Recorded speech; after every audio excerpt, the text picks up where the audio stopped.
देखिए ऐसा है, इलस्ट्रेशन नंबर 11 के अंदर जो स्पेशल बात है वो एक समझने की क्या है कि यहाँ पे एक डेप्रिशिएटेड एसेट बेच रहे हैं। ये ऑफिस फर्नीचर है, डेप्रिशिएटेड एसेट है। डेप्रिशिएटेड एसेट में जो कैपिटल गेन आप निकालेंगे सेल माइनस डब्ल्यूडीवी से निकलता है। उसका फॉर्मूला होता है सेल माइनस डब्ल्यूडीवी। इसमें कॉस्ट लेस नहीं की जाती क्योंकि ये डेप्रिशिएटेड एसेट है। और डेप्रिशिएटेड एसेट पे एक बात और भी है, एक तो ये अच्छा। हो गई सेल माइनस डब्ल्यूडीवी, और एक और भी है कि इस पे कभी भी लॉन्ग टर्म कैपिटल गेन नहीं होता, इसमें पीरियड कंसीडर ही नहीं होता, इसमें हमेशा शॉर्ट टर्म कैपिटल गेन ही कंसीडर किया जाता है। देखिए इलस्ट्रेशन नंबर जब अपन 11 में देखते हैं इस चीज को, तो इसमें लिखा है शेयर। शेयर जो है 2012-13 में लिए गए हैं, तो और उसकी कॉस्ट थी 66,900।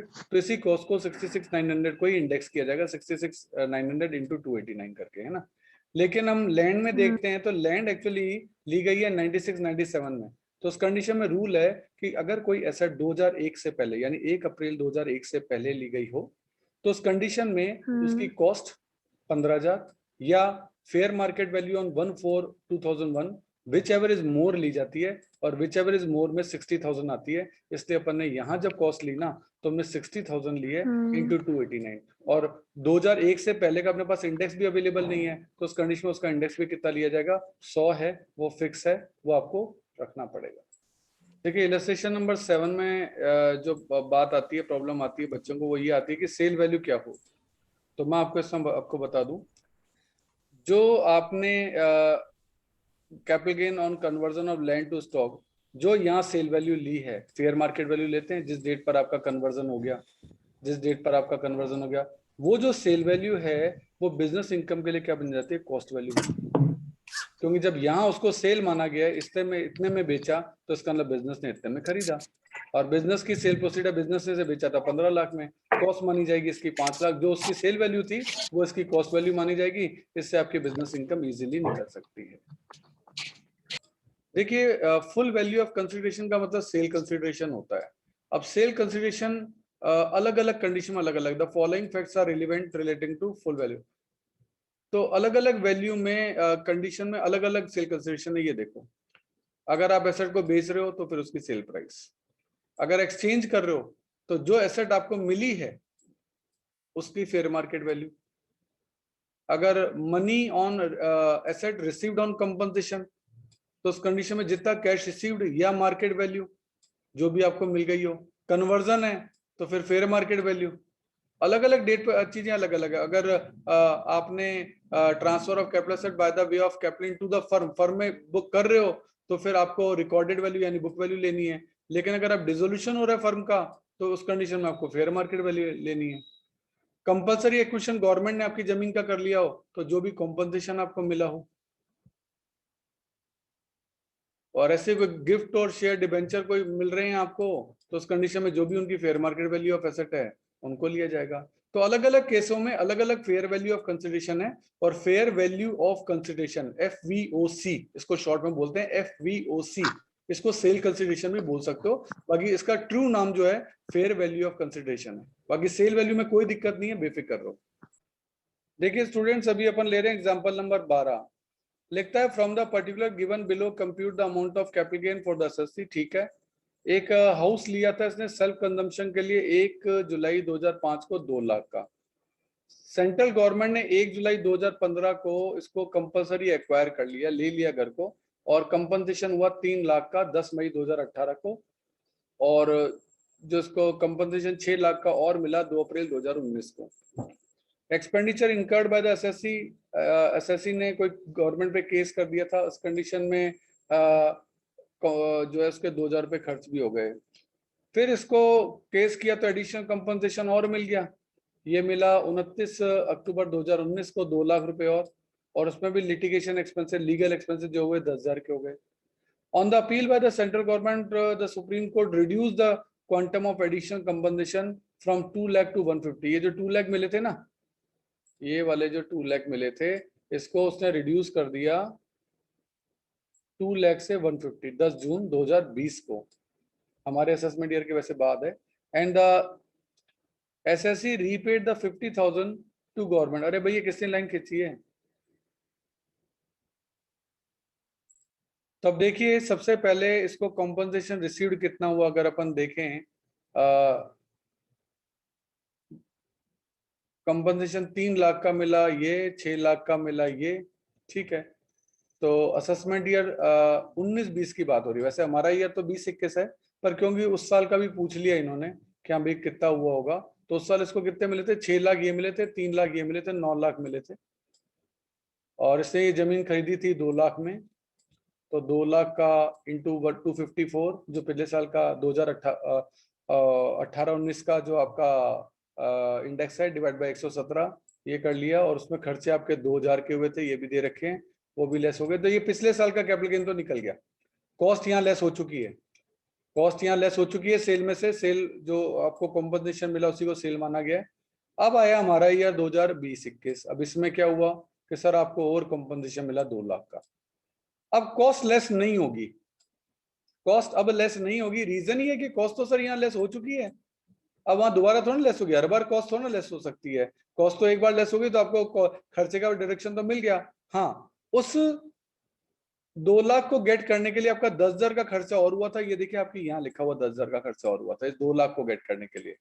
तो इस कंडीशन में 10,000 का ही डिडक्शन आपको मिलेगा और आपका कैपिटल गेन हो जाएगा 1,90,000। फिर गवर्नमेंट ने कहा कि भाई आपका जो सुप्रीम कोर्ट में गवर्नमेंट चली गई, उस कंडीशन में आपका कॉम्पनसेशन 2 लाख से घटाकर 1.5 लाख कर दिया।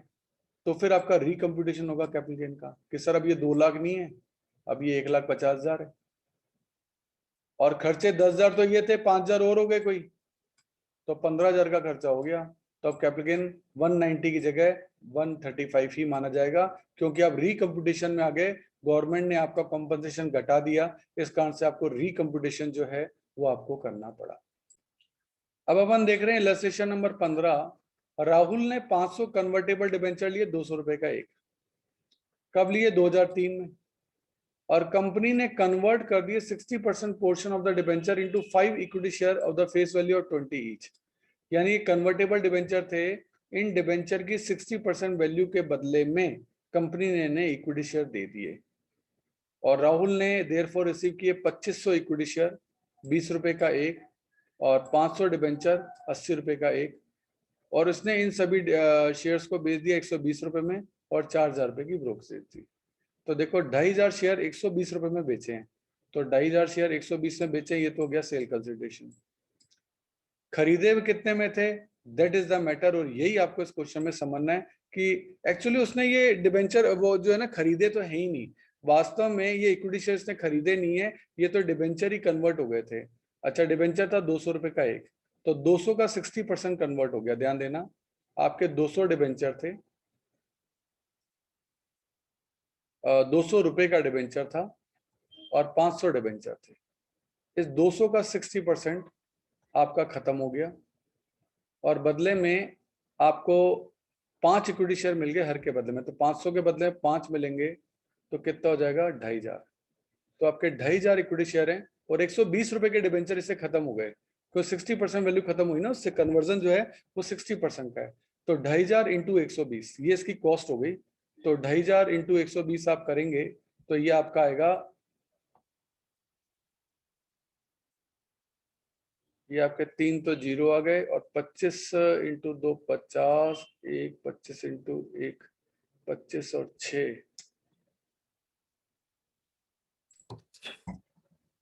देखिए 120 रुपए के डिबेंचर इन्होंने खो दिए, और ऐसे 500 डिबेंचर हैं, तो कुल मिलाकर जो वैल्यू आपकी होगी वो होगी 60,000 रुपए, क्योंकि आपके डिबेंचर 200 का था, 200 से अब वो 120 रुपए कम हो गया। कितने डिबेंचर, 500 डिबेंचर 120 रुपए से कम हो गए, तो कॉस्ट आपकी लग गई इक्विटी शेयर को गेट करने में 60,000 रुपए।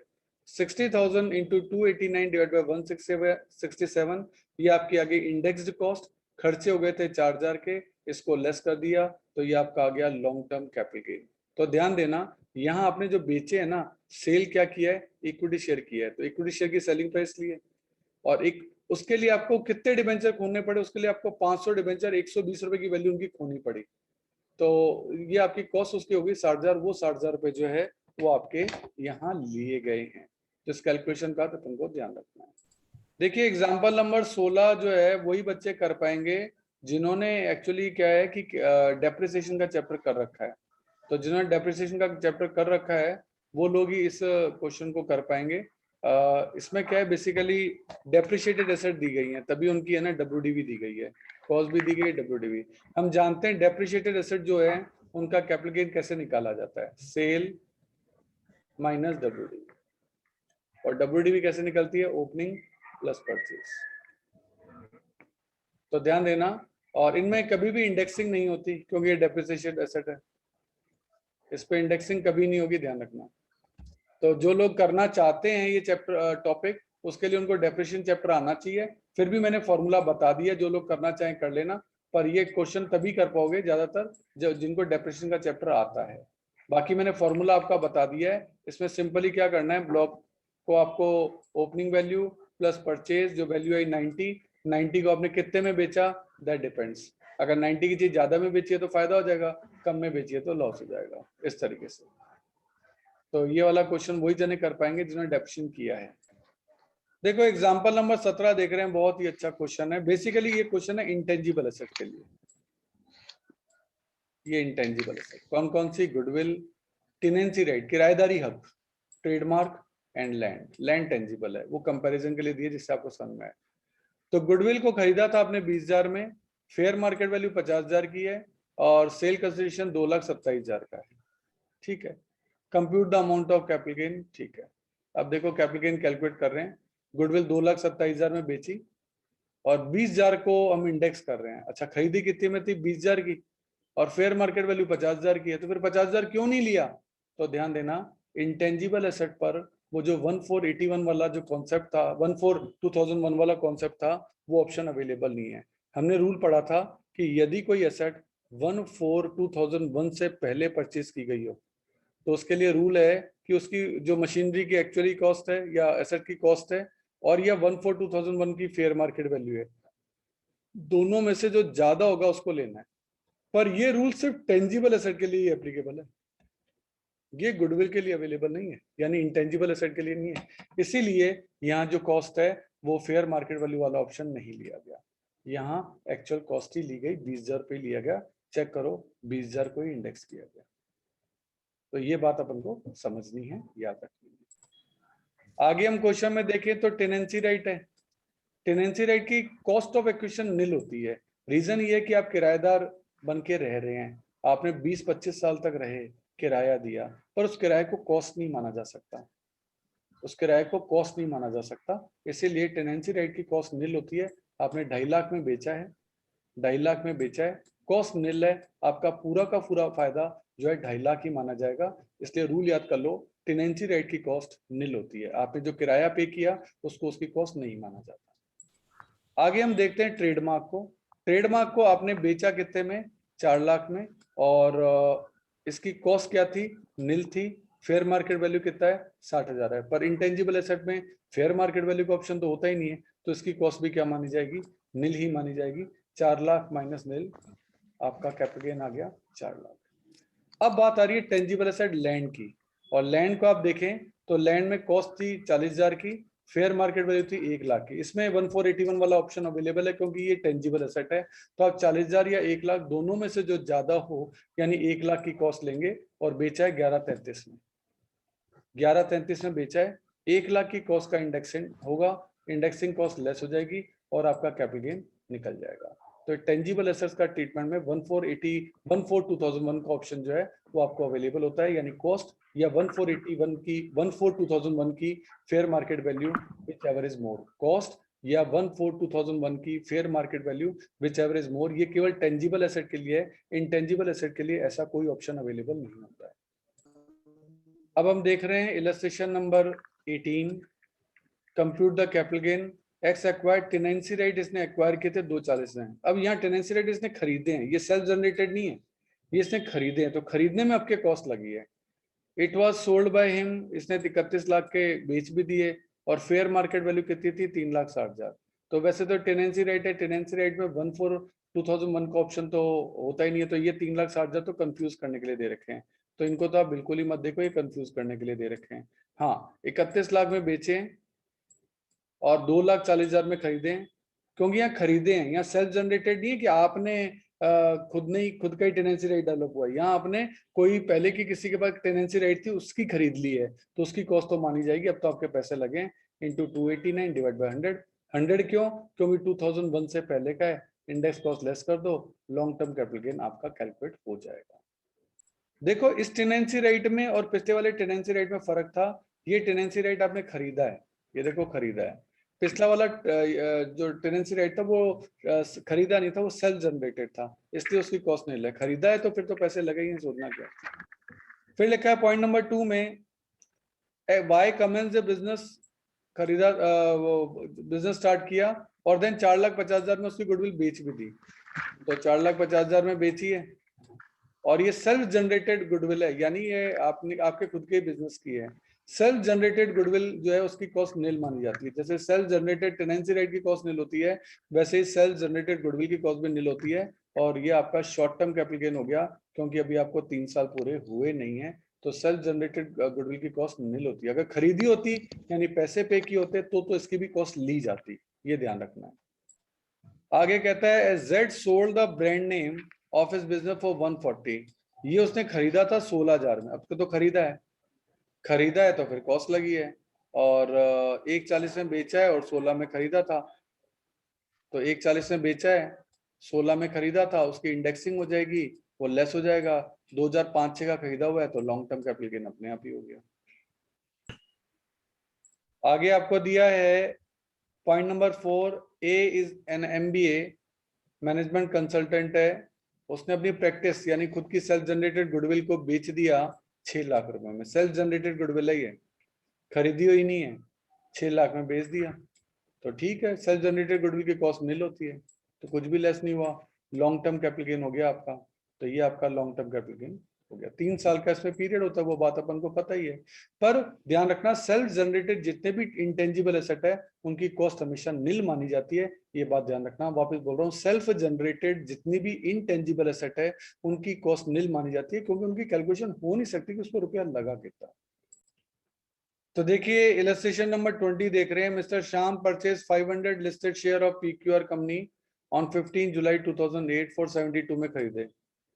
फिर 500 बोनस शेयर भी मिल गए। बोनस शेयर वो शेयर होते हैं जो एक कंपनी अपने शेयर होल्डर को फ्री में देती है, यानी इनकी कॉस्ट नील होती है। ध्यान देना, बोनस शेयर की कॉस्ट नील होती है, एक्सेप्ट एक रूल के अलावा। अगर बोनस शेयर 1/4/2001 के पहले के हैं, अगर बोनस शेयर 1/4/2001 के पहले के हैं, तो जो 1/4/2001 की फेयर मार्केट वैल्यू है उसी को उनकी कॉस्ट मान लिया जाता है। अदरवाइज अगर 1/4/2001 के बाद के हैं तो उनकी कॉस्ट नील होती है। अपने तो बाद के हैं तो नील ही होगी।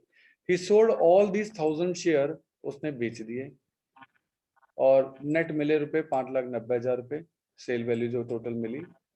अब कैपिटल गेन कैलकुलेट करना है, क्या केसेस में।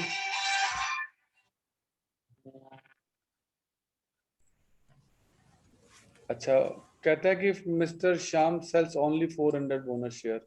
पहले तो अपन 1000 शेयर बेचे हैं, तो अपन उसकी बात कर लेते हैं। 1000 शेयर बेचे 590 में, कॉस्ट कौन सी लगी? तो कॉस्ट तो 72 ही लगी थी, जो अपन ने खरीदे थे तो 72 लगा था आपका।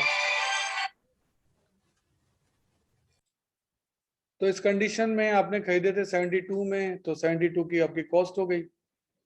बोनस शेयर की कॉस्ट तो नील होती है, ओरिजिनल शेयर की कॉस्ट 72 है, तो 72 का इंडेक्सिंग अपन ने कर दिया और बोनस शेयर की कॉस्ट तो नील है, लेस कर, ये आपका कैपिटल गेन आ गया। ये तो है नॉर्मल में, मतलब अपन ने जो पैराग्राफ पढ़ा ये उसका है। भाई आपने 1000 शेयर को बेचा, उनकी कॉस्ट थी 72,000 और बोनस शेयर भी थे, क्योंकि 500 तो ओरिजिनल शेयर थे और 500 बोनस शेयर थे, तो 1000 शेयर बेचे आपने।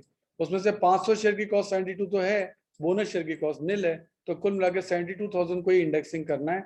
बोनस शेयर की इंडेक्सिंग कुछ होगी नहीं, सेल में से कॉस्ट को लेस कर दिया, लॉन्ग टर्म कैपिटल गेन आपका आ गया। ये इसकी थीम है। अब आता है उसने केवल बोनस शेयर बेचे, तो केवल बोनस शेयर बेचे तो कितने बेचे होंगे? तो देखो 5,90,000 में 1000 शेयर बेचे थे, तो एक शेयर बेचा था 590 में, तो 590 में ये 400 शेयर बेचे, ऐसा क्वेश्चन में लिखा है कि उसने केवल 400 बोनस शेयर बेचे, 590 में बेच दिए। और बोनस शेयर की कॉस्ट क्या होती है? बोनस शेयर की कॉस्ट होती है नील, तो पूरा का पूरा लॉन्ग टर्म कैपिटल गेन हो गया। कोई भी कॉस्ट इसमें से लेस नहीं होगी। अब कहता है mister Shyam sell only 250 original share, तो 250 शेयर 290 में बेचे। अब उनकी कॉस्ट क्या है, तो कॉस्ट पहले कैलकुलेट करनी पड़ेगी। हमें ये पता है कि 72,000 में उसने 500 शेयर खरीदे थे, तो पर शेयर कितने में हुआ, तो 72,000 डिवाइड बाय 500,